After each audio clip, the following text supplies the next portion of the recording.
Mataifa ya magharibi sasa yamekata tamaa juu ya Marekani na ushirika wao wa kibiashara. Ni baada ya Marekani kutoza ushuru wa asilimia 25 kwa mataifa hayo ya Umoja wa Ulaya. Mataifa ya Umoja wa Ulaya ambayo nyakati fulani yalidhani rais wa Marekani Bwana Donald Trump alikuwa katika utani, kumbe alikuwa kimaanisha. Rais wa Marekani alitangaza kuweka ushuru wa asilimia 25 katika bidhaa zinazotoka katika mataifa ya magharibi.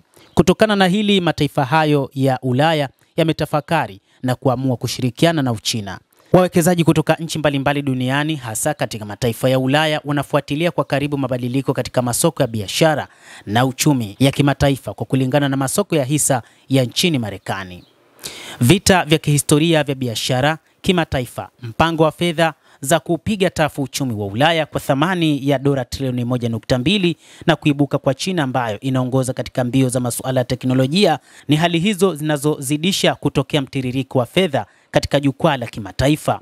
Hatua kadhaa zimechukuliwa na baadhi ya mataifa ili kukabiliana na athari za vita vya kibiashara inayoongezeka na Marekani. Kwa mfano, China wakati huu imeanzisha hatua maalum za kiutendaji kukabiliana na hali iliyopo ya vita vya kibiashara kati yake na Marekani. Wakati ambapo Marekani ilitangaza kuongeza ushuru wa bidhaa za Uchina, China ikajibu mapigo na kuongeza ushuru pia.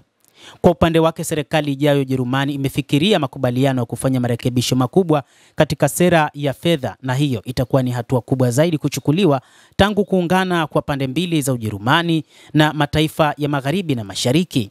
Nchi za Ulaya wakati huu zinafikiria upya juu ya kufanya biashara na Marekani, lakini pia zimeungana na Uchina hasa baada ya kuwepo mabadiliko ya sera za kigeni katika taifa hilo kubwa. Hata hivyo, wataalamu wa biashara wanasema rasilimali za Marekani pia zinakabiliwa na athari mbaya kutokana na vita hivyo vya kibiashara ambavyo vimedhoofisha biashara kote duniani. Hata hivyo, data za kiuchumi za Marekani zinaashiria kudhoofika kwa biashara za nchi hiyo kutokana na hatua za Rais Trump za kuanzisha ushuru zaidi kwa bidhaa zinazoingia nchini Marekani kutoka nje, ambapo Tim Graff, mkuu wa mikakati ya jumla katika masoko ya kimataifa EMEA, amesema hatua hiyo itaathiri biashara ya ndani ya Marekani na hata nje ya nchi hiyo, na pia biashara duniani kote zitaumia. Hata hivyo, wachambuzi wa mambo wanasema zaidi kwamba ikiwa nchi za kimagharibi zitahamia upande wa Uchina, ni wazi Donald Trump wa Marekani na taifa lake wataanguka kiuchumi. Wachambuzi wanakumbusha kwamba zaidi ya miaka mitatu iliyopita wawekezaji waliwekeza pakubwa nchini Marekani, lakini nchi hiyo iliyokuwa inaongoza katika ukuaji wa uchumi, utulivu kwenye masoko ya hisa na katika maeneo mengine ya kibiashara kama matumizi ya akili bandia. Hata hivyo, ulimwengu sasa unafuatilia kwa karibu mtindo wa Marekani unaobadilika, ambapo nchi kadhaa zinaiona Marekani kama nchi isiyoweza kutegemewa tena kama mshirika wa kibiashara, na hivyo mataifa mengi ya magharibi yanahamia upande wa Uchina. Katika siku 44 za kwanza madarakani, Donald Trump alibadili sera ya mambo ya nje iliyokuwepo tangu miaka 1945 nchini Marekani.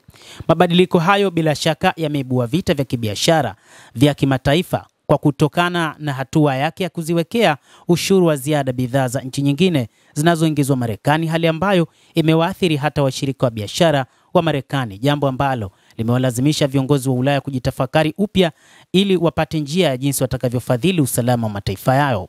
Ushuru wa kutokuwa na uhakika wa biashara umesababisha uchumi wa Marekani kunywea, na kuna hatari kwamba makampuni zaidi yatakabiliwa na ukuaji wa polepole. Hali hiyo imeanza kujitokeza.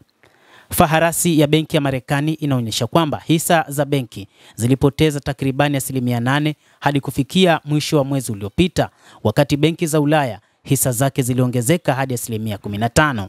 Wawekezaji pia wameamua kumwaga fedha zao katika bara la Ulaya na kuyakimbia masoko ya Marekani. Kadhalika, baadhi ya mataifa yanasema yapo mbioni kupambana na Marekani katika hatua zake za kuongeza vikwazo dhidi ya mataifa yao ya Ulaya.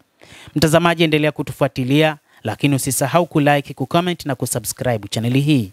Naitwa Adam Hussein, nikutakie siku njema.